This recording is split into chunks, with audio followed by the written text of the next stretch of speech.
la Banque de France soit en première ligne.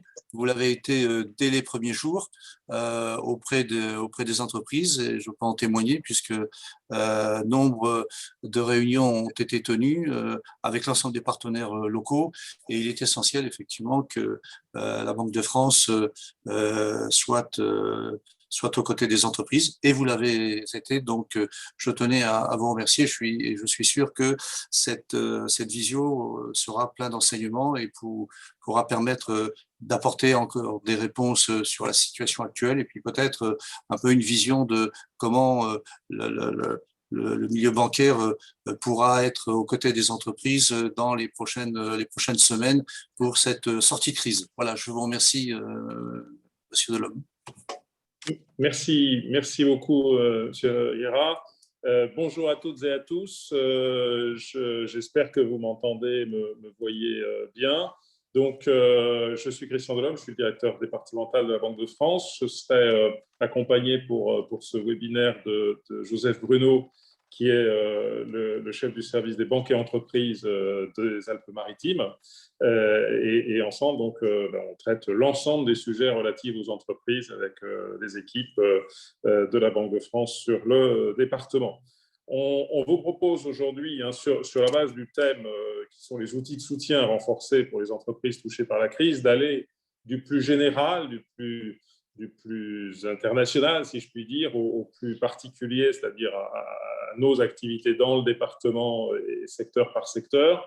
Et donc, on aura 4 temps qui sont présentés sur la diapo suivante, qui nous permettront de présenter ces 4 moments au travers desquels on fera une petite pause à chaque moment pour favoriser des questions et réponses de façon à ce que vous n'ayez pas à toutes les noter jusqu'à la fin de l'intervention. Je crois qu'on a une petite heure et demie, donc on est vraiment là pour échanger, bien sûr, avec vous.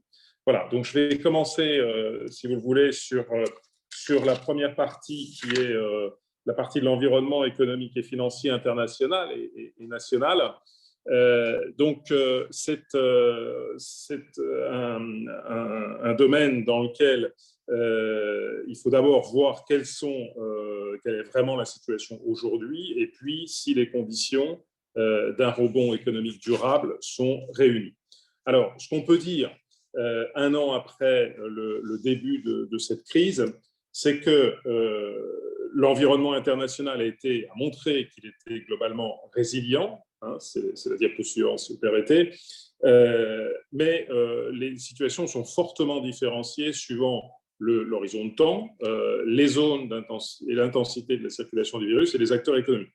Schématiquement, on a eu une baisse de la croissance du commerce mondial, donc, qui a chuté de plus de 5,6% en 2020. C'était un niveau qui est tout à fait inhabituel, mais on a un rebond qui se présente déjà depuis quelques mois, et schématiquement, on a, suivant les zones, la Chine qui n'a pas connu de baisse de sa croissance sur l'année 2020 et poursuit sa croissance sur l'année 2021. Et à côté de cela, les États-Unis qui, après une chute de leur PIB, on va le voir dans la diapo suivante, connaissent une reprise qui va effacer les impacts de la crise dès ce trimestre, deuxième trimestre 2021, alors que la zone euro est en décrochage avec, vous le voyez, des situations contrastées, mais globalement une baisse du PIB de l'ordre de 7%, moins 6,8% sur l'année 2020, avec un niveau qui atteint moins 11% pour l'Espagne et moins 8,3%, vous le savez, pour la France, alors que l'Allemagne fait moins 5,3%. Ce qui veut dire que pour l'Allemagne, le niveau de retour à la situation de fin 2019 pourrait se retrouver à la fin de cette année 2021, alors que pour nous, en France, ou pour nos voisins italiens, ce ne serait pas avant le troisième trimestre 2022, vraisemblablement, que nous retrouverions le niveau de fin 2019. Ça, c'est pour, je dirais, les aspects internationaux. Il y a un aspect intéressant également, merci, que je voulais souligner, c'est que l'impact selon les agents économiques a été très différent. Et en France, par exemple, vous voyez que la perte de revenus national a été absorbée par les administrations publiques à hauteur de 60% au profit des ménages qui ont finalement peu connu de perte de revenus sur l'année 2020 et des entreprises pour une part de ces pertes, ce qui explique que le pouvoir d'achat par habitant, en moyenne, en France, ait été préservé pratiquement sur l'année 2020, ce qui est assez inhabituel et assez singulier même dans la zone euro. Alors, dans la diapo suivante, je voudrais insister sur les quelques faits saillants sur lesquels je vais revenir et qui illustrent un peu les outils de soutien qui ont été mis en œuvre au niveau international et au niveau européen en particulier.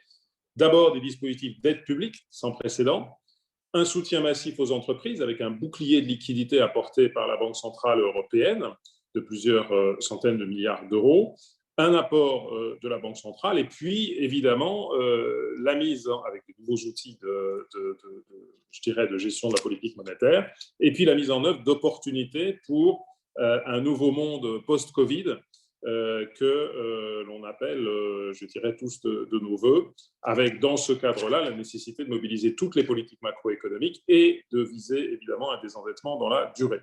Alors, je vais zoomer sur quelques-uns de ces 6 points, à tous.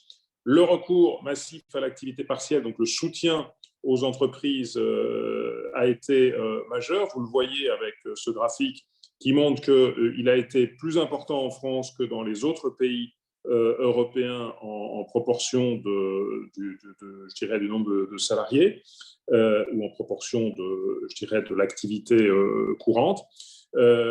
Donc ça, c'est une donnée importante qui s'est traduite dans la diapo suivante par une importance des mesures d'urgence et de relance. Vous le voyez dans la premier graphique avec des transferts aux entreprises, des subventions, des diminutions des taxes et des cotisations sociales, et puis une consommation publique qui a été plus ou moins importante, avec des transferts aux ménages, vous le voyez, qui en France ont joué un rôle très important dans ces mesures de relance.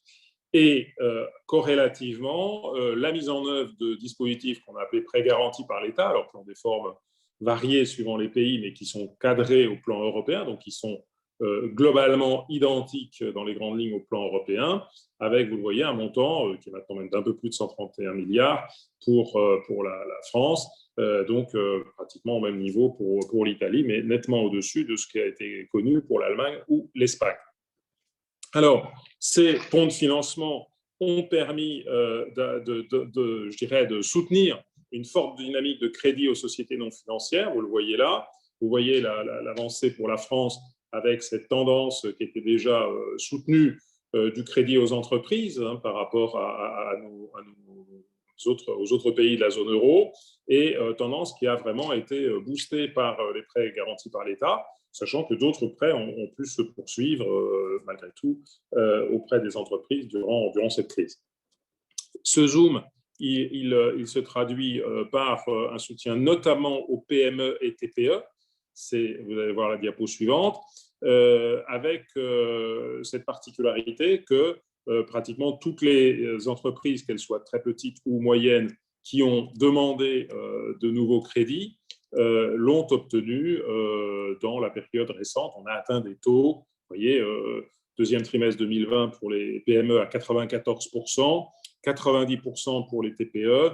Donc, c'est des niveaux jamais atteints auparavant en termes d'obtention de nouveaux crédits.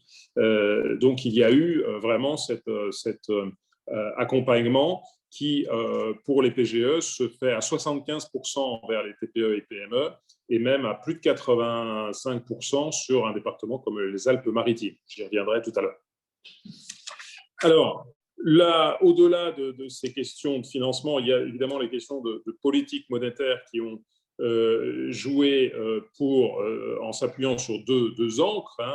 L'indépendance qui a permis je dirais, d'agir avec des montants, avec des niveaux d'intervention tout à fait important et premier dans la crise.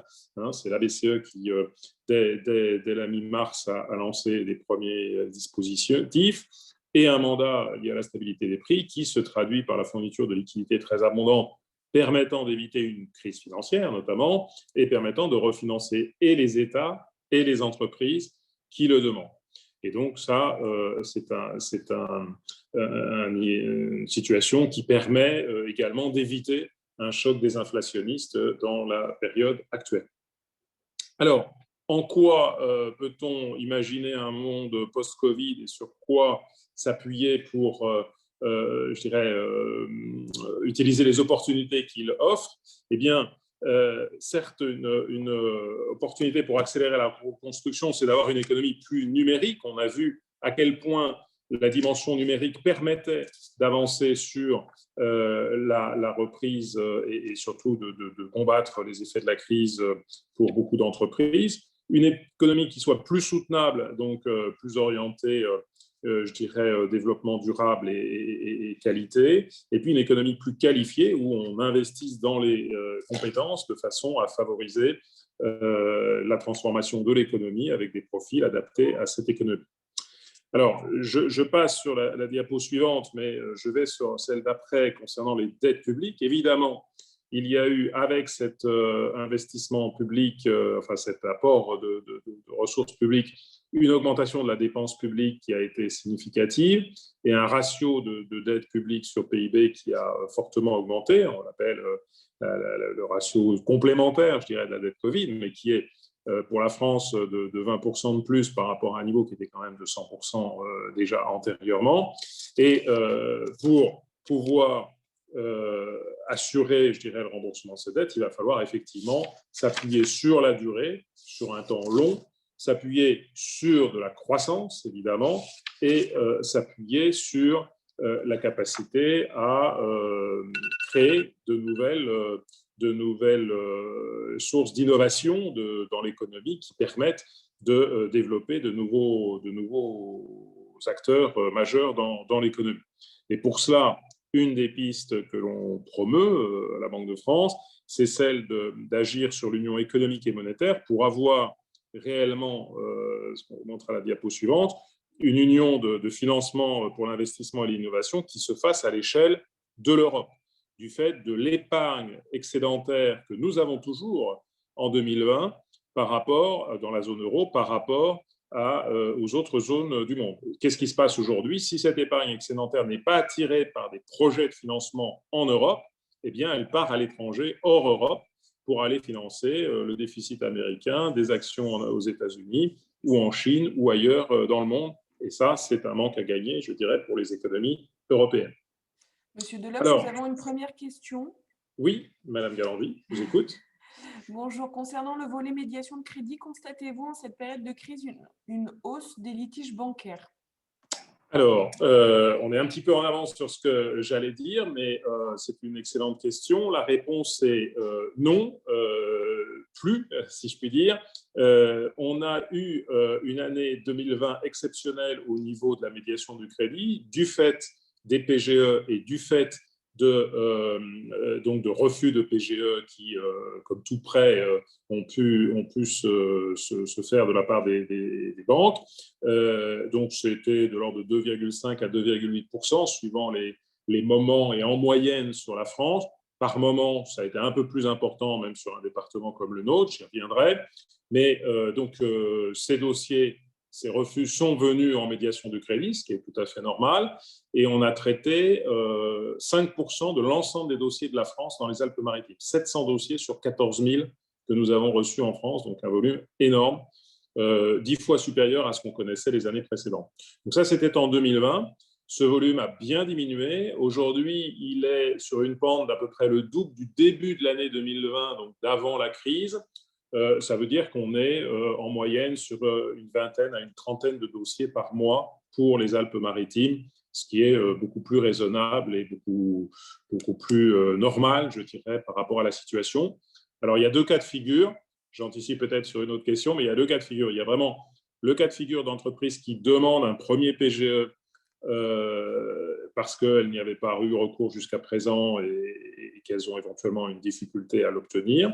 Et puis, il y a le cas des entreprises qui ont déjà eu un PGE, qui sont fermées administrativement et qui demandent un nouveau PGE pour essayer de tenir jusqu'à la réouverture de leur activité. Et ça, malheureusement, c'est très fréquent dans un département tel que le nôtre, où beaucoup d'activités de tourisme, de loisirs, d'événementiel sont arrêtées pour des raisons administratives.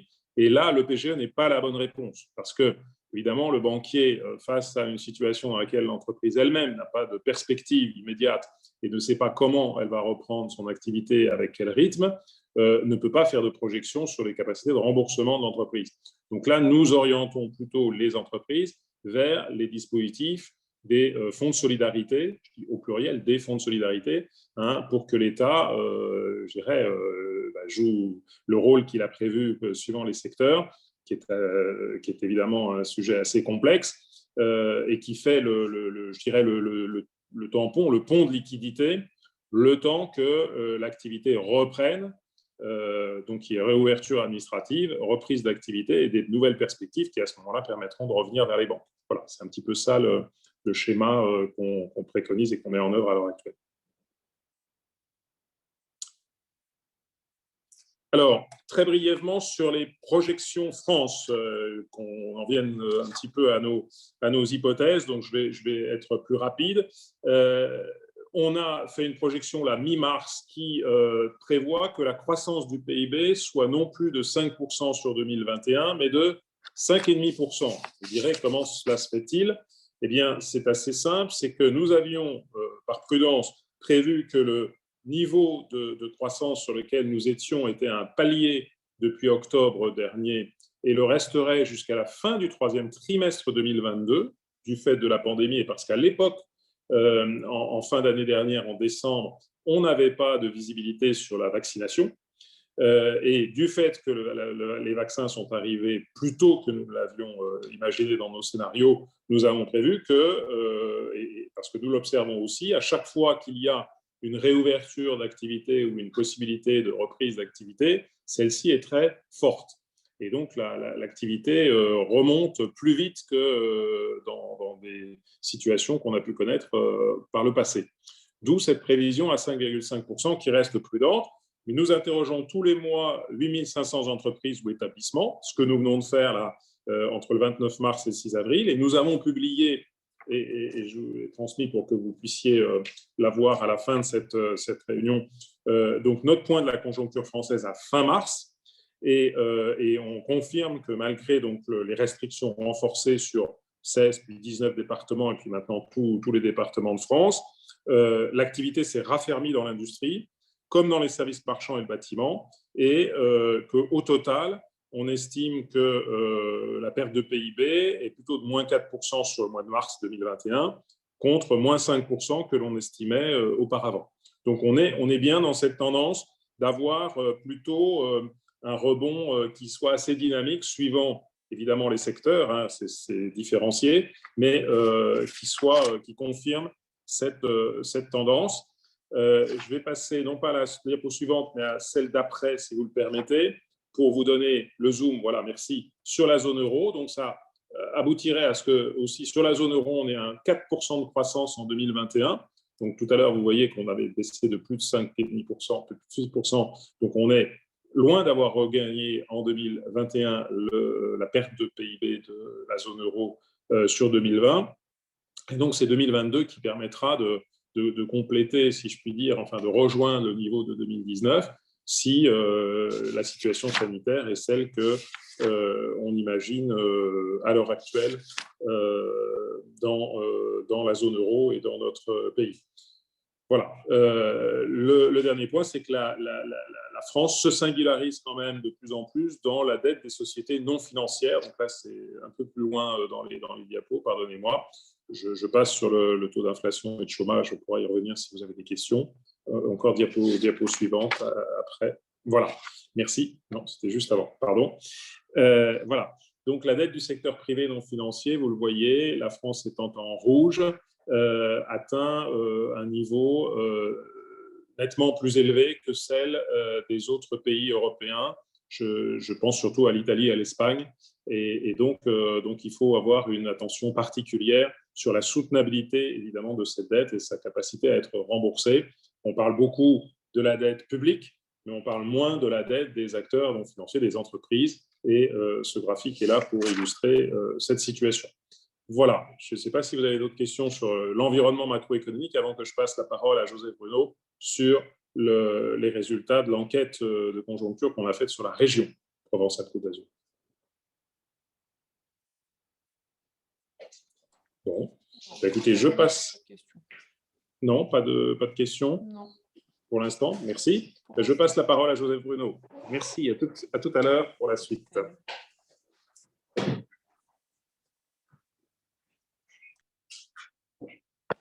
Bonjour à toutes et à tous. Alors, on va passer à la diapo suivante, s'il vous plaît.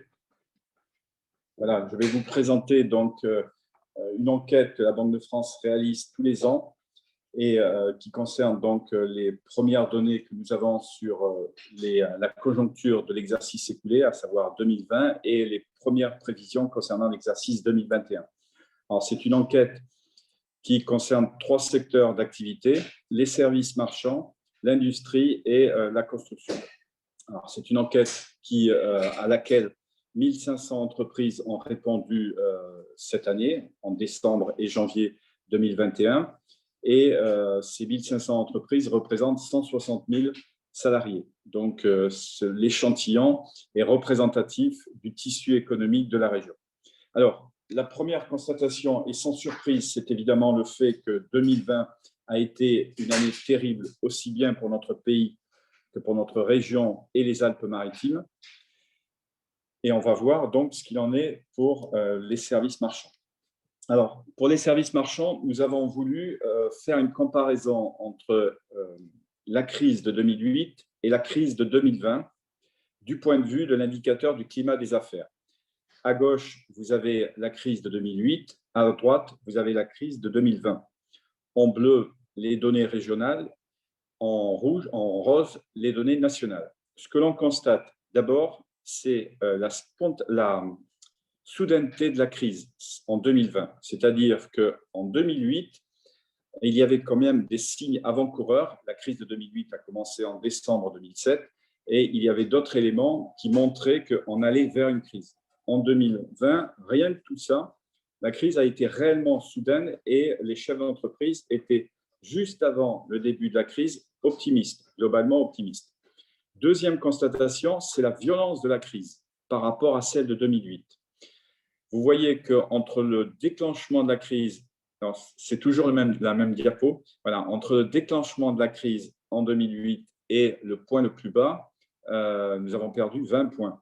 En 2020, entre le déclenchement de la crise et le point le plus bas, nous avons perdu 60 points. Donc, une crise bien plus violente.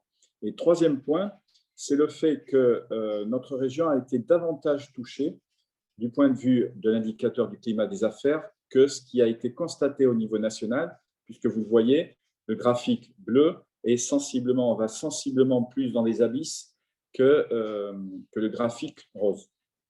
Voilà. Diapo suivante, s'il vous plaît. Donc là, vous avez des éléments que nous collectons tous les mois, que nous avons collectés tous les mois au cours de l'année 2020 et qui comparent le niveau d'activité au niveau national en vert, au niveau régional en bleu, par rapport à un niveau d'activité jugé normal. Ce que l'on constate sans surprise, c'est une très forte baisse du niveau d'activité au mois de mars et avril, avec, comme vous le voyez, un niveau d'activité particulièrement bas par rapport à la normale. Et compte tenu des mesures restrictives qui ont été prises à la fin du mois d'octobre, on voit encore qu'au mois de décembre, nous sommes toujours sur une tendance de l'ordre de 20% en deçà d'un niveau d'activité normal. Deuxième constatation, c'est le fait que, vous le voyez bien, à aucun moment, à partir du début de la crise, nous n'avons retrouvé un niveau d'activité conforme à la normale. Nous sommes restés toujours en deçà de la normale, même après le déconfinement. Au mois de mai, le 11 mai, nous avons été déconfinés. Il y a eu une période estivale qui a été plutôt favorable, mais sans un retour à la normale. Et puis, dernier point, ça se voit peut-être un peu moins sur ce graphique, mais sachez que globalement, du point de vue des services marchands, ce qui compte beaucoup pour notre région, la tendance a été plus défavorable que ce qui a été constaté au niveau national. Diapo suivante, s'il vous plaît. Alors, globalement, donc, en 2020, ce qui a été constaté, c'est une baisse des chiffres d'affaires de 11%, essentiellement liée à l'export, avec l'export qui a baissé de 22%. Donc, c'est véritablement l'export qui a entraîné le niveau d'activité au niveau que l'on a connu.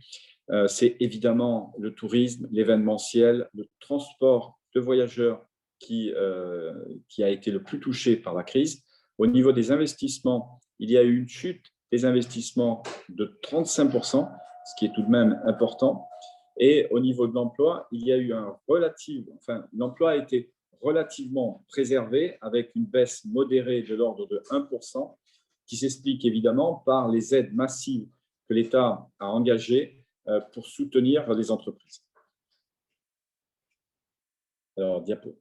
Voilà. Alors, globalement, au niveau des services marchands, au niveau national, la baisse d'activité a été de 9%.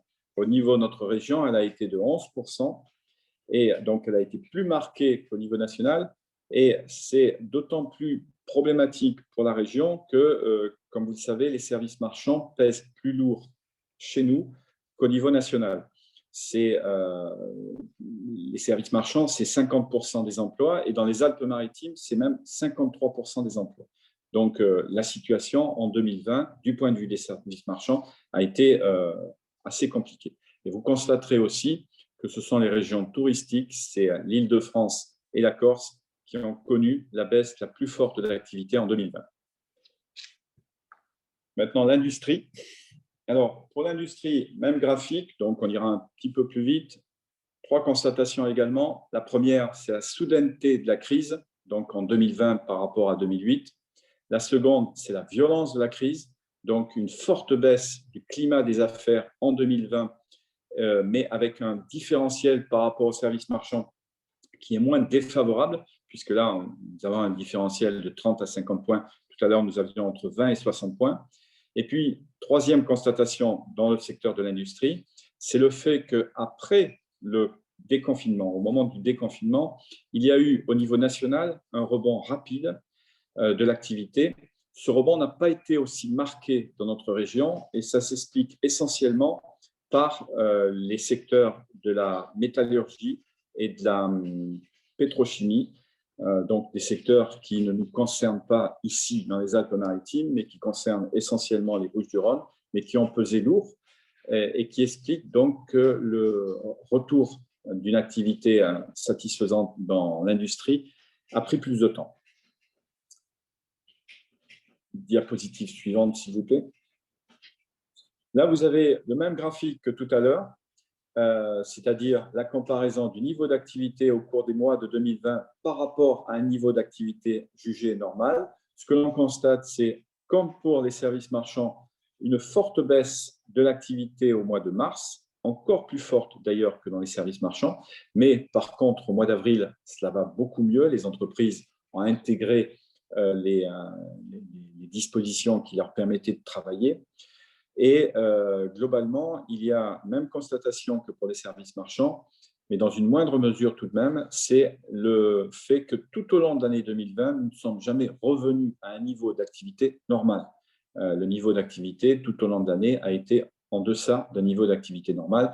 Et dernière constatation, c'est le fait aussi que, là aussi, ça ne se voit peut-être pas bien au niveau de ce graphique, mais globalement, la perte d'activité dans la région a été en deçà de celle qui a été constatée au niveau national.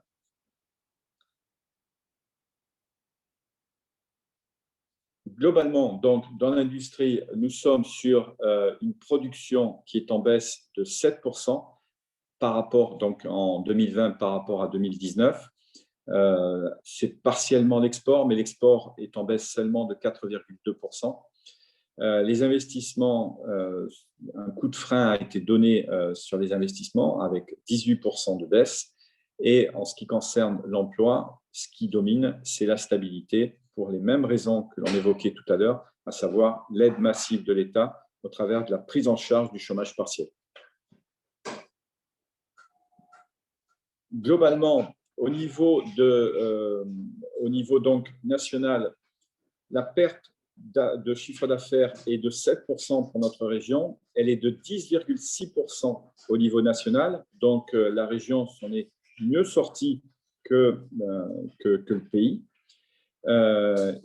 D'autre part, il faut savoir également que l'industrie pèse moins lourd dans notre région qu'au niveau national, puisque en moyenne, il y a 13% des emplois dans le secteur industriel. Dans la région, il y en a seulement 10%. Et dans notre département, nous sommes seulement à 8% d'emplois industriels.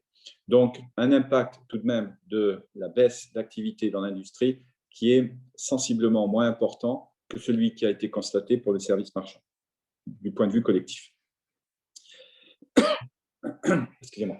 Maintenant, au niveau du bâtiment et des travaux publics, ce qui a été constaté, c'est à peu près la même chose que pour les deux secteurs précédents, à savoir une très forte baisse de l'activité au mois de mars et avril, que ce soit pour le bâtiment ou pour les travaux publics, avec un quasi-arrêt des chantiers à partir donc, du mois de mars et avril. Mais en revanche, il y a eu un rebond assez fort, assez marqué, et un retour à une situation normale après le confinement, sachant qu'il s'agit essentiellement d'un effet rattrapage, parce que la demande, elle, est un petit peu faible. Et en fin d'année, nous avons même constaté un ralentissement, une demande publique, une demande privée qui n'est pas véritablement au rendez-vous. Voilà, même graphique donc en ce qui concerne le niveau d'activité en 2020 par rapport à un niveau d'activité jugé normal. Forte baisse de l'activité au cours des 2 mois de mars et avril. Ensuite, redressement de l'activité. Vous voyez que contrairement aux deux autres secteurs, dans le secteur du bâtiment et des travaux publics, à certains mois, l'activité tangente finalement le niveau d'activité jugé normal. Et puis, en fin d'année, compte tenu des nouvelles mesures restrictives, à nouveau, une légère baisse d'activité par rapport à un niveau d'activité normal au mois de décembre. Globalement, donc, dans la construction, en 2020, l'activité a baissé de 9%. Les investissements ont également marqué le pas de l'ordre de 9%. Et l'emploi a diminué de 2 à 3%. Et cet emploi qui a diminué de 2 à 3% s'explique essentiellement par le non-renouvellement des CDD et également par le non-renouvellement de contrats d'intérim. Voilà. Globalement, au niveau national, la perte d'activité dans le secteur de la construction en 2020 a été de 9% et pour notre région, elle a également été de 9%. Les deux régions les plus touchées par la contraction d'activité dans le secteur du BTP en 2020, comme vous le voyez, c'est la Corse et les Hauts-de-France. Voilà ce qui pouvait être dit en ce qui concerne l'activité en 2020. Maintenant, en ce qui concerne les prévisions. D'abord, il faut savoir que cette année, nous avons eu un peu plus de difficultés que les années précédentes pour collecter des informations liées aux prévisions, dans la mesure où le contexte d'incertitude a été ressenti par tout le monde. Mais ce qui ressort au travers des réponses qui nous ont été apportées, c'est que globalement, les responsables d'entreprise anticipent un rebond partiel de l'activité. Globalement, dans les services marchands qui, comme je le disais tout à l'heure, sont particulièrement importants pour l'activité économique de la région, nous attendons en 2021 une hausse de l'activité de 7,3% qui permettra de compenser partiellement la perte constatée en 2020. Au niveau de l'export, il y a une progression attendue de 6% qui ne permettra pas de compenser ce qui a été perdu en 2020 sur ce segment. Et au niveau des investissements, les données que nous avons sont plutôt préoccupantes dans la mesure où après une chute désinvestissement de 35% en 2020, nous attendons en 2021 une baisse des investissements de 15%, 15% par rapport aux 65% réalisés en 2020. Donc, cela fait un niveau d'investissement attendu en 2021 qui est relativement faible. Et enfin, toutes choses étant égales par ailleurs, il devrait y avoir une stabilité de l'emploi. Dans le secteur de l'industrie, nous attendons également un redressement de l'activité de l'ordre d'un peu plus de 6% globalement au niveau du chiffre d'affaires. L'export pourrait progresser de l'ordre de 5%. Les investissements, donc, comme vous le voyez, progresseraient de l'ordre de 7%. Tout de même, un bémol en ce qui concerne cette évolution favorable des investissements, c'est le fait que ce sont essentiellement des investissements de mise aux normes et des investissements de renouvellement du matériel, et il y a très peu d'investissements d'augmentation des capacités. Et enfin, au niveau de l'emploi, ce qui est attendu, c'est une stabilité de l'emploi sur 2021, comme je le disais tout à l'heure, toutes choses étant égales par ailleurs. Au niveau de la construction, l'activité en 2021 est attendue en progression, sans retrouver le niveau d'activité de 2019, mais elle est tout de même attendue en progression. Tout à l'heure, je le disais, il y a quelques éléments défavorables du point de vue de la demande. C'est notamment lié, mais pas seulement, mais notamment lié au retard pris pour les délivrances de permis de construire. Au niveau des investissements, il n'y aurait toujours pas de redressement du niveau des investissements, puisque après une baisse de 9% en 2020, nous attendons à une baisse de l'ordre de 2 à 3% en 2021. Et enfin, au niveau de l'emploi, c'est la stabilité qui domine. Voilà. Globalement, si une crise économique majeure a pu être évitée en 2020, tout à l'heure, M. Delhomme y faisait référence, c'est beaucoup, bien sûr, en raison de l'action de l'État, en France comme ailleurs. En France, l'action de l'État pour aider les entreprises à traverser cette crise compliquée s'est manifestée au travers de l'attribution, en tout cas de la garantie des prêts, des PGE, puisque 131 milliards de PGE ont été distribués en France, 11 milliards dans notre région, qui ont bénéficié à 70 000 entreprises. Et globalement, au travers des chiffres, au travers de l'évolution de la distribution du crédit telle que nous la connaissons, le secteur bancaire a joué le jeu, puisqu'il y a eu une forte augmentation de la distribution du crédit, plus 27% en France, plus 39% dans la région et plus 42% au niveau des Alpes-Maritimes. Un bémol toutefois, c'est que 90% de cette distribution, de cette augmentation de la distribution du crédit vient de la distribution des PGE. Et enfin, dernière information, c'est la prise en charge par l'État, tout à l'heure on l'évoquait, de l'activité partielle, du chômage partiel, et cette activité, cette prise en charge a bénéficié à 106 000 entreprises. 106 000 entreprises, ça représente à peu près 20% des entreprises, qu'elles aient ou pas de l'effectif, et cela représente un effort de la collectivité de 1,6 milliard versé aux entreprises pour leur permettre de maintenir les compétences, les savoir-faire et de faire en sorte qu'il y ait le moins de drame social possible. Voilà ce que je pouvais vous dire concernant la conjoncture en 2020 et les premiers éléments de prévision pour 2021 pour notre région. Est-ce qu'il y a des questions? Non, pas de questions pour le moment. C'est d'accord. Merci bien pour votre attention.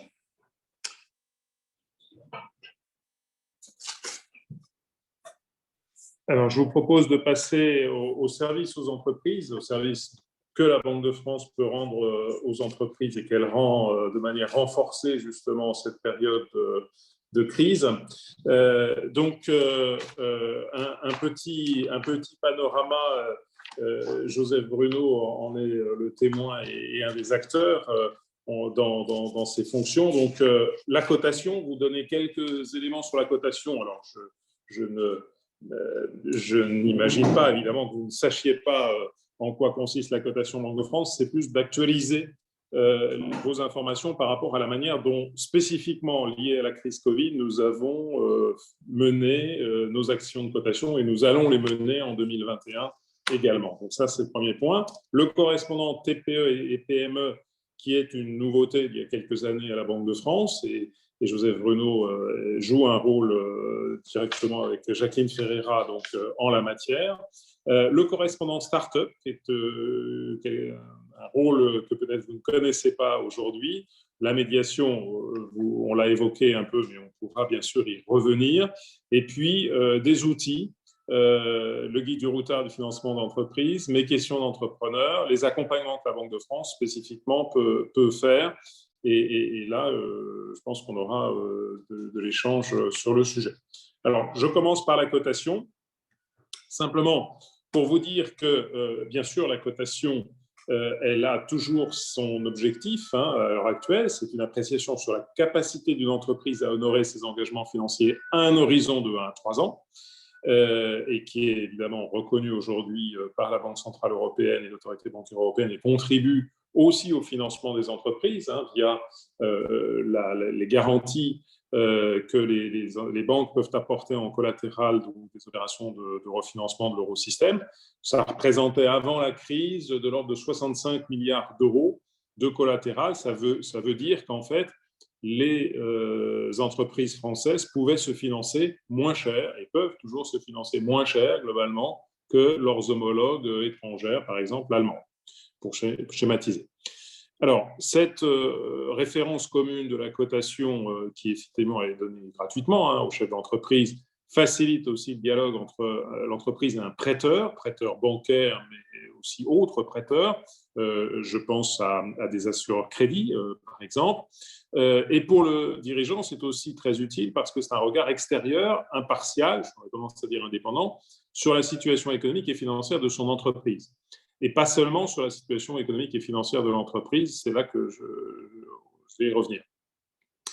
Donc, le dirigeant en est le destinataire. Aujourd'hui, ont accès également à cette cotation les banques, les plateformes de crowdfunding, les institutions financières, certains acteurs, je dirais, dans le financement des entreprises, certains acteurs publics dans le financement des entreprises, donc des administrations et les conseils régionaux notamment, qui interviennent dans l'aide aux entreprises.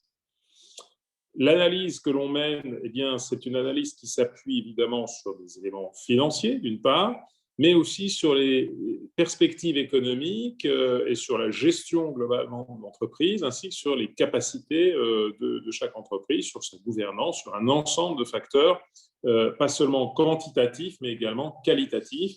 Et à partir du moment où l'entreprise dépasse un chiffre d'affaires supérieur à 750 000 euros, eh bien, on a une cotation qui correspond aux éléments de la diapo suivante, c'est-à-dire deux informations principales, une cote d'activité qui situe l'entreprise par rapport à son chiffre d'affaires.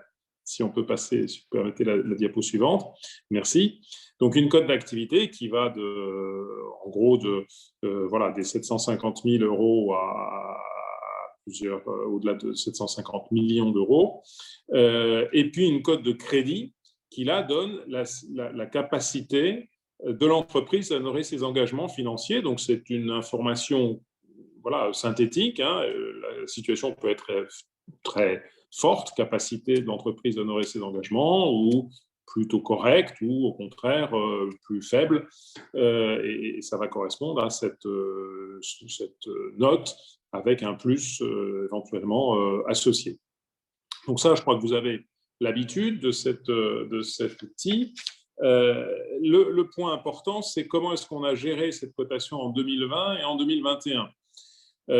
Donc c'est la diapo suivante. Schématiquement, si vous voulez, notre objectif, ce n'est pas d'aller dans une logique de sanctions ou de prendre en compte de manière très instantanée un effet d'une crise qui est majeure, qui est exceptionnelle, qui est imprévisible par rapport à la situation des entreprises. C'est beaucoup plus de raisonner sur un cycle d'activité, sur cet horizon de 3 ans qui donc fait que l'on peut prendre en compte les capacités de rebond et que donc on ne va pas trop rapidement soit dégrader, soit rehausser une cotation en fonction d'un événement qui serait hors contexte, je veux dire, de la stratégie et de la trajectoire de progression et d'évolution de l'entreprise. Ça veut dire quoi? Ça veut dire que sur une année comme 2019, par exemple, schématiquement, sur 100% d'entreprises que l'on va coter, on va avoir 60% d'entreprises schématiquement qui vont avoir une cotation maintenue. On va en avoir 20% qui vont avoir une cotation abaissée, schématiquement, et on va en avoir 20% qui vont avoir une cotation rehaussée. Qu'est-ce qui s'est passé en 2020 par rapport à 100% des entreprises? On a eu 70% d'entreprises qui ont une cotation maintenue, 20% qui ont une cotation abaissée et 10% une cotation rehaussée. Donc, vous voyez, les variations n'ont pas été majeures et énormes par rapport à la situation d'avant-crise. Et ce qu'on peut imaginer en 2021, en fonction évidemment des secteurs et des capacités de rebond, de réouverture pour certains et de reprise d'activité pour tous, c'est que la proportion de rehaussement soit peut-être plus forte et que voilà, on ait des variations qui, autour d'une certaine population qui reste très stable, puissent connaître soit des rehaussements, soit évidemment des abaissements de cotation. Et donc, c'est là que l'analyse que l'on mène en 2021 prend toute sa dimension, toute son importance. D'abord, parce que l'on va étudier spécifiquement l'impact des prêts garantis par l'État, puisque beaucoup d'entreprises les ont obtenus. Joseph Bruno vous a donné les statistiques à tout début d'année. Ça a encore évolué évidemment à la hausse depuis. Donc, on a près de 20 000 entreprises sur le département des Alpes-Maritimes au 2 avril qui ont eu des prêts garantis par l'État pour 2 677 millions d'euros. Donc, ces montants-là, soit les entreprises demandent un remboursement dès cette année, enfin dès la fin de la première année, auquel cas ça sort de leur endettement à brève échéance, soit elles demandent un amortissement qui peut se faire de manière étalée sur 1, 2, 3, 4 ou 5 ans, et se faire aussi avec un report de la première année de cet amortissement qui portera sur je dirais, les intérêts, la garantie de l'État étant je dirais, payable dès cette deuxième année du prêt. Donc, on a aujourd'hui des proportions variables, hein, suivant les secteurs de choix vers l'amortissement, mais il y a quand même une majorité d'entreprises qui préfèrent opter pour l'amortissement avec un choix de période qui est variable, évidemment, suivant leurs besoins. Donc ça, on va l'analyser pour reclasser ces prêts, soit en court terme, soit en moyen terme, dans l'endettement des entreprises. Ensuite, on va évidemment prendre en compte dans le traitement la baisse d'activité et la baisse de rentabilité. Je dis « et », mais ça peut être distinctement. Hein. On sait tous que des baisses de chiffre d'affaires n'induisent pas nécessairement une baisse de rentabilité et vice-versa. Et aussi, bien sûr, l'analyse de la capacité de rebond de l'entreprise, là encore, compte tenu de son secteur, compte tenu de ses perspectives, de sa visibilité, et dont on sait bien que la période actuelle n'est pas toujours favorable à cela. Donc, ça veut dire qu'on ne va pas interroger au même rythme des entreprises qui sont aujourd'hui dans une activité quasi normale, voire même très dynamique, que des entreprises qui sont en attente de règles administratives, je dirais, pour leur réouverture. Hein. Les entreprises de l'hôtellerie et de la restauration, on va plutôt les interroger dans quelques mois pour savoir, quand elles auront eu le temps de redémarrer, de reprendre des perspectives et de projeter leur activité 2021-2022, ce qu'il en est, alors que d'autres entreprises peuvent d'ores et déjà nous en parler. Donc voilà, on va cibler un petit peu les choses. Et pour cela, on a besoin d'un échange avec le dirigeant. Ça veut dire qu'on se prépare, on s'est préparé à être capable de gérer plus de relations bilatérales avec les chefs d'entreprise. Alors, on n'est pas très nombreux, hein, je vous confesse en plus sur le département, et tout le monde ne peut pas faire ce type d'entretien. Donc, on est, disons, entre une grosse dizaine, une douzaine de personnes qui avons ces échanges avec les dirigeants. Et on a fait plus de 650 entretiens l'année dernière et on envisage d'en faire plus de 850, peut-être d'arriver proche des 900 cette année. Donc, ça passe par des questionnaires dont un qui a déjà été mis en ligne et diffusé, et sur lequel on remercie d'ailleurs ceux d'entre vous qui nous ont fait des retours, parce que ça nous permet d'avoir un premier niveau de retour très précieux. Et puis, des questionnaires qui aussi ne sont pas reçus et des besoins d'entretien que nous sollicitons auprès des dirigeants pour analyser l'ensemble des facteurs et des facteurs qualitatifs. J'ai essayé de vous le dire là, c'est-à-dire pas seulement s'arrêter sur les comptes et dire les comptes ne sont pas bons, donc forcément la cotation n'est pas bonne. Non, les comptes peuvent ne pas être bons, on peut le concevoir, on peut le comprendre, il y a des explications, c'est ça qui nous importe, et il y a des explications de la manière dont éventuellement ils vont s'améliorer sur 1 an, 2 ans ou 3 ans dans les années à venir. Voilà. Et d'autres outils peuvent aider à analyser pour le chef d'entreprise sa situation, notamment un outil Opal que l'on évoque un petit peu plus loin dans nos outillages et que je vais évoquer. Voilà pour la cotation Banque de France. Je ne sais pas si d'ores et déjà à ce niveau il y a des questions, peut-être. Sinon, je poursuis sur les correspondants. N'hésitez pas à la remettre dans le chat ou à prendre la parole, sinon. Absolument. Donc, correspondant TPME, donc c'est une innovation il y a quelques années, 5 ans à peu près. Dans chaque département, vous avez, non pas un, mais deux cadres, dont Joseph Bruno, Jacqueline Ferreira aujourd'hui, qui assurent une permanence, je dirais, pour répondre aux questions des chefs d'entreprise, les accueillir, les écouter, essayer de comprendre la nature de leurs besoins, de leurs problèmes, et puis les orienter. Ça veut dire qu'on n'est pas là pour traiter au fond tous les sujets, on n'a pas de compétences sur tous les sujets, mais pour orienter vers les bons acteurs, qui peuvent être d'ailleurs parfois les syndicats professionnels, qui peuvent être les organismes consulaires avec leurs équipes spécialisées, qui peuvent être les acteurs publics en sachant à qui s'adresser sur le sujet. Et donc, on va être dans une optique bienveillante, d'écoute, de neutralité surtout, en mesure d'orienter vers les bons acteurs. Et parfois, ce seront les banquiers, et parfois, il y aura des sujets financement sur lesquels on aura là des capacités à vous répondre directement par rapport à ce qu'est la réglementation, son application ou des difficultés auxquelles vous pouvez être confronté.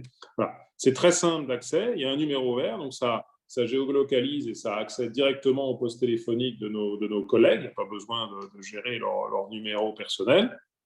Et quand l'un n'est pas là, c'est l'autre qui répond. Et si les deux ne sont pas disponibles, eh bien, ça bascule sur une ligne à Paris qui va prendre le message en référençant évidemment le département en question et nous passer le message. Et dès que nos collègues sont disponibles, ils vont vous répondre.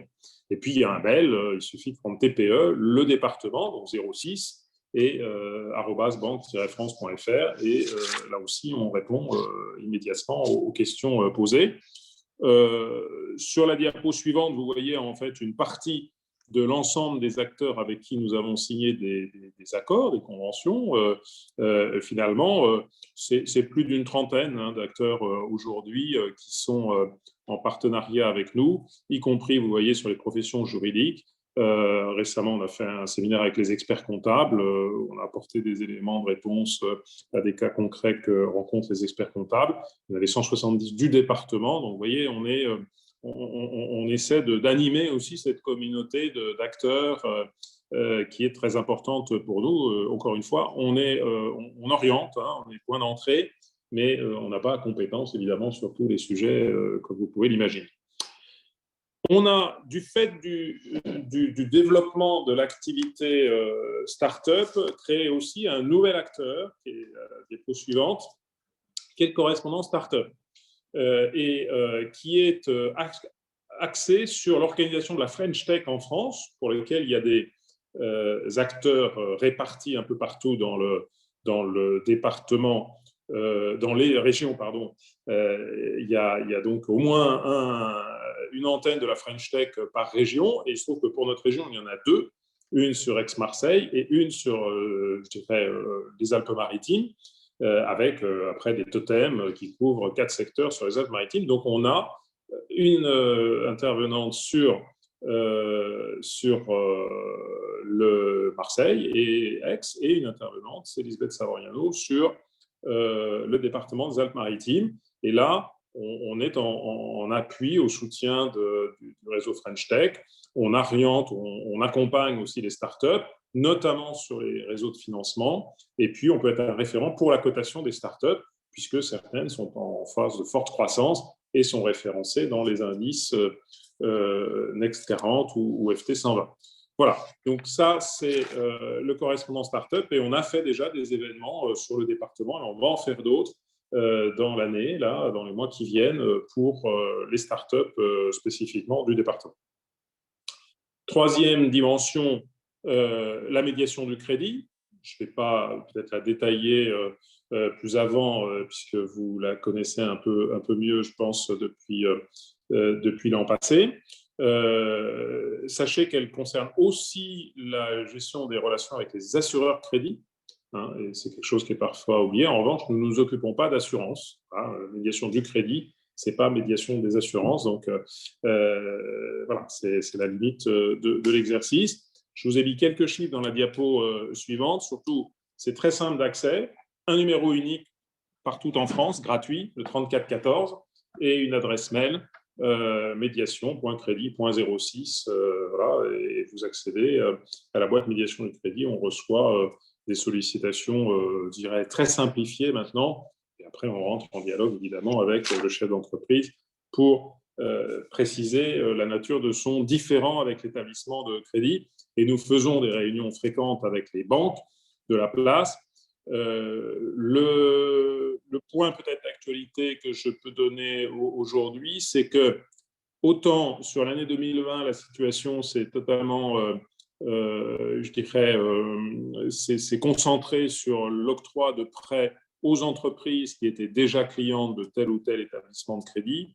Autant sur 2021, on commence à voir poindre une capacité des banques à répondre à des sollicitations de clients, de banques, d'entreprises, pardon, qui ne sont pas leurs clients directs. Voilà. Donc, il y a une évolution un petit peu du marché là, qui se fait jour à l'heure actuelle. Un outil, là je rentre dans les outils un petit peu plus pratiques, dont certains que j'ai autour de moi. Diapo suivante, le guide du financement, du routard du financement des entreprises. Vous voyez, à la Banque de France, nous n'hésitons devant rien. Nous créons des guides du routard, parce que c'était avant, je vous rassure, que la situation touristique soit aussi difficile. Donc, il n'y a pas de clin d'œil particulier, mais le clin d'œil, c'est vraiment d'utiliser le visuel et les outils, je dirais, de présentation habituelle du guide du routard, dont la préface d'ailleurs est faite par Claude Bayen, qui nous permettent de rentrer dans les questions de financement avec l'ensemble des partenaires, dont vous voyez quelques noms sur la couverture, et c'est vrai, et c'est disponible donc gratuitement par téléchargement en PDF à l'adresse que l'on vous a indiquée. On est tellement soucieux de sujets pratiques, donc ce guide du routard en étant un, qu'on a également créé un site internet dédié aux entrepreneurs qui s'appelle Mes questions d'entrepreneurs, voilà, qui est avec une petite plaquette là, et sur lesquels vous trouvez énormément de sujets pratiques pour gérer la trésorerie, piloter son activité, assurer son entreprise, communiquer avec son banquier, obtenir de l'aide, trouver un financement, et avec des jeux également, des vrais jeux que l'on a créés, voilà, comme celui-là que vous avez aussi derrière moi, Aventure Entrepreneur, qui est destiné à des patrons de TPE ou à des jeunes qui s'orientent vers la création d'entreprises après leur formation, qui sont en fin de formation professionnels en la matière. Et donc, ça permet de simuler ce que sont les principales préoccupations et je dirais, points d'attention que doit avoir un chef d'entreprise par rapport à la gestion de son activité. Voilà. Et c'est des jeux que l'on met à disposition, sur lesquels on accompagne l'usage, éventuellement aussi avec je dirais, des syndicats, des acteurs professionnels qui veulent bien partager l'usage de cet outil. Voilà, tout ce que je viens de vous présenter, ce sont des outils gratuits. Le jeu, on peut le mettre à disposition et jouer avec gratuitement. On peut aussi même le vendre prix coûtant pour que les uns ou les autres jouiez avec. Mais voilà, on est dans des choses gratuites. Et après, on a des accompagnements complémentaires, certains gratuits, d'autres d'expertise, qui ont un coût modeste destiné à couvrir les charges de l'activité stricto sensu. Et donc là, sur la diapo suivante, 2 outils. Opal, qui est vraiment un outil de positionnement et d'analyse en ligne permettant à un chef d'entreprise lui-même d'aller faire je dirais un diagnostic en ligne sur Internet gratuitement aujourd'hui. Et ça, c'est très précieux en période de crise. Donc, voilà, je vais rouvrir mon entreprise, je veux simuler ce que va être son activité, son chiffre d'affaires, ses différents ratios économiques. Je peux faire cette simulation directement avec les chiffres clés de l'entreprise sur Opal, récupérer un rapport, faire même des simulations et ainsi présenter à un banquier cette simulation, cette analyse que j'ai faite sur notre site Banque de France qui lui donne je dirais une vision plus riche, plus complète que ce que le chef d'entreprise, par quelques expressions, aurait parfois pu fournir.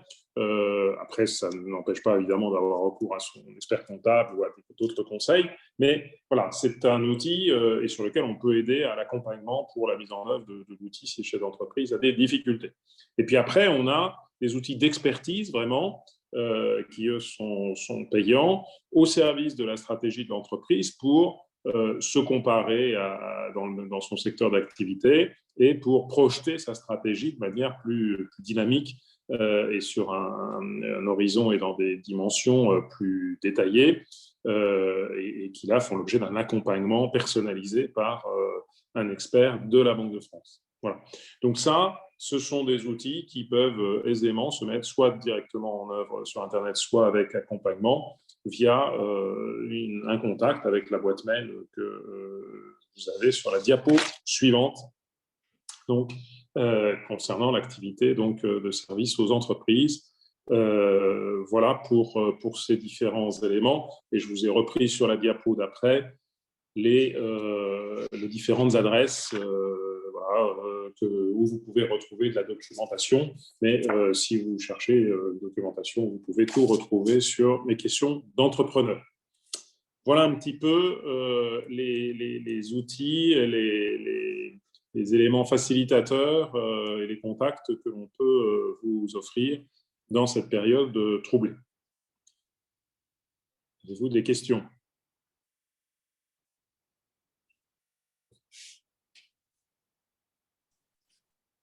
Est-ce qu'il y a des questions dans le chat ? On a des gens qui vous remercient, qui doivent quitter la présentation, mais voilà. Qui disent merci beaucoup pour la présentation, merci beaucoup, présentation très intéressante. De toute façon, voilà, il y aura le replay sur notre site internet, ainsi que les supports qui seront disponibles. D'accord. Alors, je vais, à ce moment-là, s'il n'y a pas encore de questions, peut-être ça va en susciter pour ceux qui restent, un point, un zoom que je voulais faire sur justement un outil nouveau qu'on a créé pour cette période de crise qui s'appelle Axel Covid. Alors, je ne vois pas d'outil de soutien comme le GTC. Je ne sais pas ce qu'est le GTC.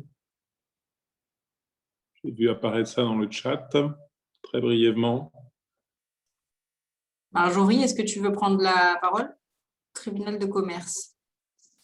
Ah, alors, oui, je n'ai pas évoqué effectivement le cas. Alors, dans le cadre des contacts qu'on a via le correspondant TPME, le correspondant Startup et via la médiation du crédit, l'objectif que l'on poursuit, c'est de trouver des solutions. Et dans les solutions, certaines, donc, comme dans la médiation de crédit, peuvent être à notre niveau dans un premier temps, comme d'essayer de trouver une solution avec les établissements bancaires. Mais on est dans de la persuasion, on n'a pas de pouvoir d'imposer quoi que ce soit. Et puis parfois, la situation de l'entreprise amène à avoir un regard complémentaire qui dépasse le seul cadre financier bancaire et gère l'ensemble des relations avec les bailleurs, avec les acteurs publics notamment. Et c'est pour ça que l'on a dans notre éventail effectivement de solutions les solutions orientant vers les acteurs publics, donc vers, par exemple, la CCSF, la Commission consultative des services financiers qui gère les dettes fiscales et sociales, qui peut permettre, en cette période, d'octroyer des étalements des dettes fiscales et sociales sur des durées beaucoup plus longues et avec des modalités beaucoup plus souples qu'auparavant. On a éventuellement le CODEFI, donc qui est une instance départementale présidée par le préfet qui peut mettre en œuvre des outils complémentaires, y compris des dispositifs d'aide exceptionnels aux entreprises, voilà, avec des prêts garantis notamment. Et on a effectivement des orientations parfois vers le tribunal de commerce, à la fois en prévention et puis dans des situations malheureusement curatives. Et là, effectivement, nous avons aussi beaucoup travaillé avec les tribunaux, les 4 tribunaux du département, sur les aspects préventifs pour souligner l'intérêt qu'il y a à aller parfois sur des conciliations, sur des mandats ad hoc, avec des frais qui sont assez modérés, en tout cas qui sont encadrés et définis préalablement en fonction de la situation des entreprises et qui peuvent s'adapter aussi aux TPE et permettent aux équipes du tribunal de commerce en charge de cette prévention de très vite trouver des solutions et mettre en œuvre des outillages qui ne sont que parfois mal connus ou peu connus par les dirigeants. Je pense par exemple en cette période où il y a eu des difficultés avec les bailleurs, quels qu'ils soient, publics, privés, grands ou petits, bien, le tribunal de commerce peut imposer des reports, voire des moratoires ou carrément des annulations de plusieurs mois de loyer pour des chefs d'entreprise. Donc ça, c'est des outils, effectivement, vers lesquels on oriente les chefs d'entreprise en fonction du diagnostic, de l'analyse que l'on fait avec eux quand ils nous sollicitent via un des canaux que j'ai décrits. Voilà. Mais effectivement, il faut les utiliser, c'est nécessaire de les utiliser. La défaillance des entreprises a beaucoup baissé du fait des soutiens publics aux entreprises, mais elle commence à repartir un peu et on craint que justement les entreprises qui manqueraient de capacité de rebond n'aillent trop tôt ou trop vite vers la cessation de paiement, alors que parfois, en prenant le sujet de manière très anticipée, par une conciliation, par un mandat ad hoc qui reste des procédures totalement confidentielles, il y a des possibilités de reprise. Et j'ajoute qu'on peut articuler des dossiers en médiation du crédit avec le tribunal de commerce. C'est-à-dire que si les parties en sont d'accord, nous pouvons travailler conjointement avec un administrateur judiciaire, soit pour une médiation qui a commencé avant une conciliation qui va se faire dans le cadre de la gestion de la suite de la vie de l'entreprise, soit dans une conciliation qui a commencé avant la médiation du crédit, qui est venue se rajouter, je dirais, à la conciliation. Donc, les deux sont possibles et on travaille en bonne intelligence avec les tribunaux et les administrateurs judiciaires en la matière. Voilà. J'étais un peu long sur cette question, mais elle était importante et vous avez bien fait de la poser. Alors, très vite sur Axel Covid. Donc, c'est une analyse économique et financière personnalisée qui s'applique à des acteurs un peu particuliers, c'est-à-dire plutôt à des filières ou à des communautés de communes, d'agglomérations ou des métropoles. De quoi s'agit-il? Alors, je vais aller tout de suite sur les enjeux. L'enjeu, c'est de mesurer l'impact de la crise sanitaire et de permettre aux collectivités d'apporter une aide à leur tissu économique, c'est-à-dire d'identifier via des outils qu'on va appeler des indices de vulnérabilité l'impact potentiel de la crise compte tenu du portefeuille d'activité du territoire et de l'historique des entreprises. D'accord ? On a une profondeur d'analyse qui porte sur plusieurs années et qui nous permet de dire, ben voilà, du fait de l'activité, Joseph Bruno l'a évoqué tout à l'heure dans l'enquête régionale qu'on a faite, on voit que les services marchands ont une résilience très variable suivant ces services. On voit que l'industrie résiste mieux. On voit que le bâtiment a beaucoup mieux rebondi également. Donc, on a des situations contrastées. Et on va analyser donc le tissu du territoire, où on va analyser une filière particulière avec ses représentants, évidemment, pour voir quels sont ces indices de vulnérabilité. Et puis la deuxième chose, c'est des indicateurs de type tableau de bord, avec des informations qui sont rafraîchies mensuellement, qui retracent l'impact de la crise sur la situation des entreprises locales. Donc, on est toujours sur des groupes d'entreprises, on ne va pas être à un niveau individuel, des groupes d'entreprises, mais qui permettent de voir comment la situation a évolué pour ces entreprises. Alors, ces outils, ils sont principalement destinés aux régions, aux métropoles, aux EPCI, comme je disais, aux agences de développement, voire aux départements, et également aux filières d'activité. C'est ça qui est important. Et ils peuvent être très rapidement mis en œuvre. Quand je dis très rapidement, j'écris par exemple au président des communautés d'agglomération de communes ou de métropole du département. Notre engagement, c'est de pouvoir le faire en moins d'un mois, incluant la discussion autour de la signature du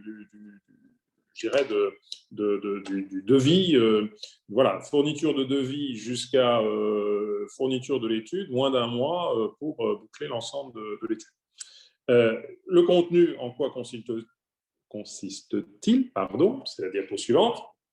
Eh bien, évidemment, on va répartir un peu les entreprises, décrire le tissu économique, aller sur un certain nombre d'indices de vulnérabilité du territoire. Donc, on les a standardisés, si vous voulez, pour être plus rapide dans la fourniture. Et puis, on a un tableau de bord avec une vingtaine d'indicateurs qui vont fournir un regard sur l'activité en question pour le secteur ou pour le domaine concerné. Voilà. Et ça va se traduire par un rapport voilà, qui va présenter la situation toujours comparée de la collectivité ou du périmètre en question à un périmètre de référence que l'on choisit avec la collectivité ou avec la filière professionnelle en question. Voilà. Donc, une filière qui veut se comparer à une autre filière ou qui veut se comparer à la filière dans le reste de la France, par exemple, on va pouvoir le faire. Un département qui veut se comparer au reste de la France, on va pouvoir le faire. À un autre département, on va pouvoir le faire. À la France entière, moins l'Île-de-France, parce que dans l'Île-de-France, il y a un tissu économique particulier, on va savoir le faire également. Voilà. Donc, c'est ça l'objet. La méthodologie, comment est-ce qu'on pratique?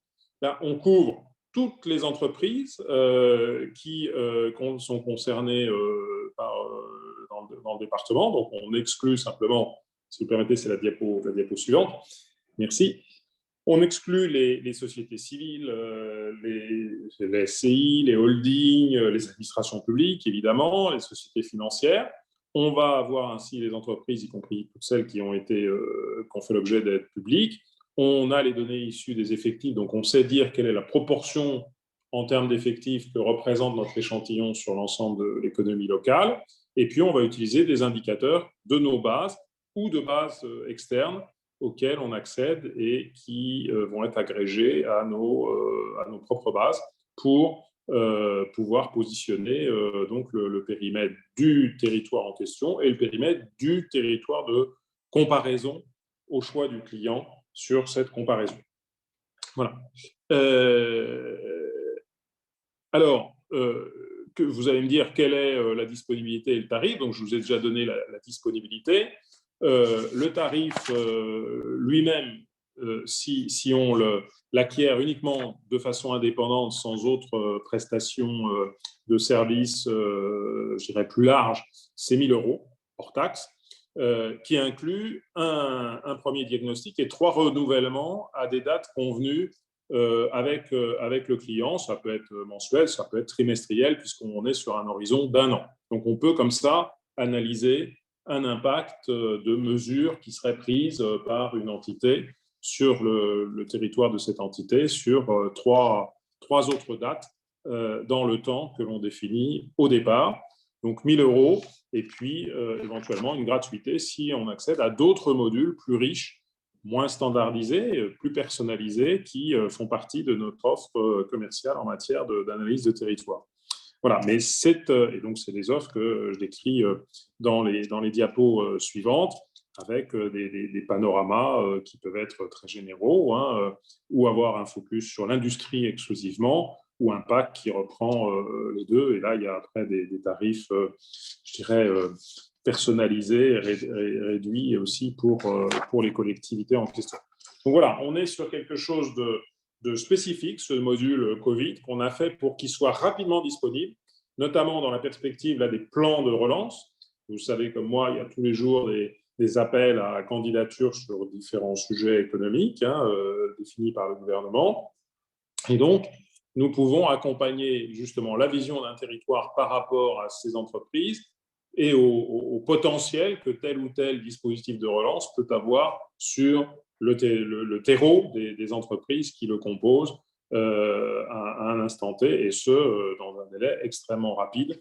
Oui, je me suis pas appesanti sur ce délai, mais voilà, à partir de la signature du bon de commande, on garantit 15 jours pour fournir cette étude après avoir échangé sur les périmètres de référence. Voilà, et donc je vous ai mis juste après les coordonnées. Après, on peut faire des études sur mesure, sur devis, voilà, pour des montants plus importants, avec un nombre d'indicateurs et de ratios plus élevés.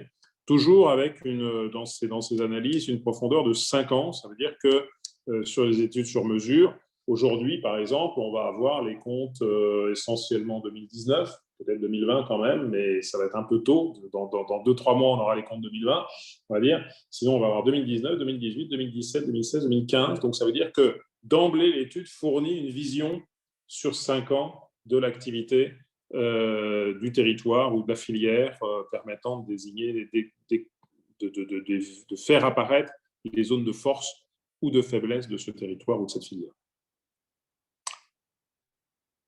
Voilà, avant que les uns ou les autres nous quittent, on a défini une limite à 10h30. Il nous reste encore quelques minutes si vous avez des questions.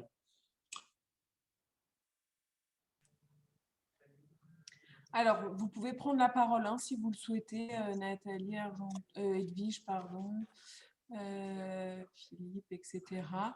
On a eu des beaux commentaires. Marjorie, elle vient de nous quitter à l'instant puisqu'elle a enchaîné sur un autre rendez-vous.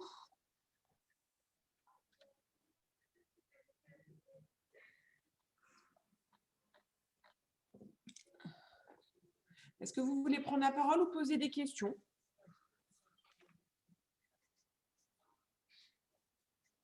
Alors, ne soyez pas timide et si jamais vous voulez le faire de manière plus discrète, vous avez les coordonnées qui étaient affichées sur la page d'avant et vous le retrouverez dès demain. Je vous remets le lien du replay parce qu'on nous l'a déjà demandé pour le regarder à partir de demain sur cette page-là. Et vous aurez à nouveau les coordonnées qui seront mises sur le lien. Et d'ailleurs, vous pouvez déjà le retrouver parce qu'il est déjà mis en ligne sur le lien du replay, le PowerPoint avec les coordonnées. Et demain, vous aurez la visio qui se passe maintenant puisque il nous faut un petit délai. La présentation était très claire, merci. Merci. Écoutez, heureux d'avoir pu répondre à vos questions et de vous avoir, j'espère, éclairé sur les outils qu'on met en œuvre. Et encore une fois, la grande bienveillance, le souci qu'on a vraiment d'échanger avec les chefs d'entreprise, de vous accompagner dans cette période vraiment difficile et de ne pas être un facteur de difficulté, mais un facteur de recherche de solutions avec vous. Parce qu'on ne peut pas être hors sol et imaginer des solutions sans vous, évidemment, et sans dialogue avec les responsables des entreprises. Donc voilà, on continue bien sûr sur cette voie et avec un investissement, je vous l'ai dit, sensible, puisque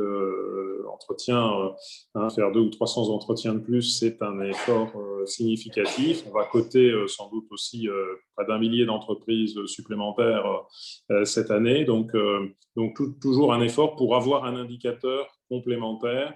Et d'ores et déjà, on a des chefs d'entreprise qui nous sollicitent en nous disant « j'aimerais avoir rapidement ma cotation pour pouvoir retourner vers mes banquiers pour pouvoir solliciter éventuellement des investisseurs, une évolution en fonds propres de ma situation dans cette période. Donc on fait le maximum pour être à votre écoute et répondre au mieux à vos sollicitations.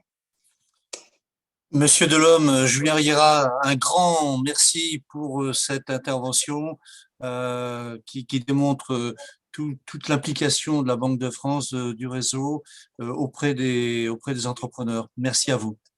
Merci beaucoup, monsieur Riera. Merci bien. Merci à tous. Écoutez, s'il n'y a pas aujourd'hui de questions, on peut s'arrêter là, mais vous avez, comme l'a souligné Mme Galandi, l'ensemble des équipes de l'UPE, de FESE6, que je tiens à remercier parce qu'on a préparé ensemble cette intervention de longue date.